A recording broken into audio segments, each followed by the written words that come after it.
श्री स्वामी समर्थाचे गुप्त चमत्कार भाग 1. स्वामींनी दारात पाठवलेला अनोळखी माणूस. ही कथा श्रद्धा, भक्ती आणि स्वामी समर्थाच्या कृपेवर आधारित एक ओरिजिनल प्रेरणादायी कथा आहे. अक्कलकोटपासून काही अंतरावर असलेल्या एका छोट्याशा गावात गोविंद नावाचा एक गरीब शेतकरी राहत होता. त्याची पत्नी गौरी आणि 7 वर्षाची मुलगी राधा हे त्यांचं छोटंसं कुटुंब होतं.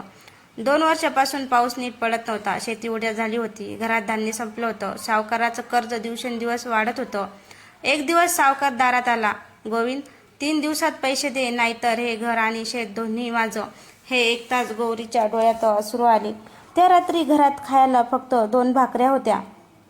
गोविंद म्हणाला, राधाला खाऊ घाल, आम्ही पाणी पिऊन झोपू. गौरी शांतपणे म्हणाली, स्वामी समर्थ आहेत ना, ते आपल्याला कधीच सोडणार नाहीत. दुसऱ्या दिवशी पहाटे गोविंद अक्कलकोटला गेला. स्वामीच्या पादुकासमोर बसून तो रडू लागला. स्वामी, माझ्याकडे काहीच उरलं नाही. माझ्या मुलीला उपाशी पाहवत नाही. मला मार्ग दाखवा. बराच वेळ तो तसाच बसून राहिला. अचानक मंदिरातील एक वृद्ध पुजारी त्याच्याजवळ आला. तो हसत म्हणाला, बाळा, स्वामीवर विश्वास ठेव. आज घरी जा. उद्या सूर्योदयापूर्वी तुझ्या दारात एक माणूस येईल. त्याला रिकाम्या हाताने परत पाठवू नकोस. गोविंद चकित झाला. पण माझ्याकडे देण्यासाठी काहीच नाही. पुजारी फक्त एवढंच म्हणाला, जिथं श्रद्धा असते तिथे स्वामी आधीच पोहोचलेले असतात. गोविंद घरी परतला. ही गोष्ट त्याने गौरीला सांगितली. ती म्हणाली, स्वामींनी सांगितलं असेल तर नक्की काहीतरी कारण असेल. रात्र झाली.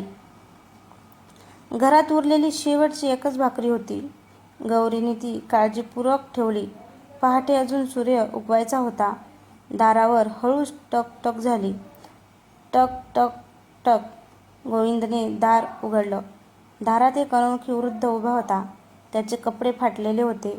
चेहऱ्यावर थकवा होता. डोळ्यात भूक स्पष्ट दिसत होती. तो हात जोडून म्हणाला, बाळा, 2 दिवसापासून काही खाल्लं नाही. थोडं खायला मिळेल का? गोविंदाच्या मनात विचाराचं वादळ उठलं. घरात फक्त एकच भाकरी होती. ती दिली तर स्वतःचं कुटुंब उपाशी राहणार आणि नाही दिली तर स्वामींचा शब्द मोडणार. गोविंदने डोळे मिटले. मनात फक्त एकच नाम घेतलं, श्री स्वामी समर्थ.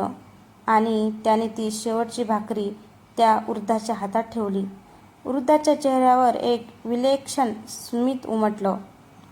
तो म्हणाला, आज तू मला भाकरी दिलीस. उद्या स्वामी तुझ्या घरी अशी कृपा करतील की तुझ्या दारातून कोणीही उपाशी जाणार नाही. हे बोलून तो वृद्ध काही पावलं पुढे गेला. गोविंद त्याच्या मागे गेला. पण रस्त्यावर कोणीच नव्हतं. तो वृद्ध क्षणार्धात कुठे गायब झाला. गोविंद स्तब्ध उभा राहिला. त्याच्या मनात एक प्रश्न घुमत होता. तो वृद्ध खरोखर माणूस होता की स्वामी समर्थ स्वतः होते?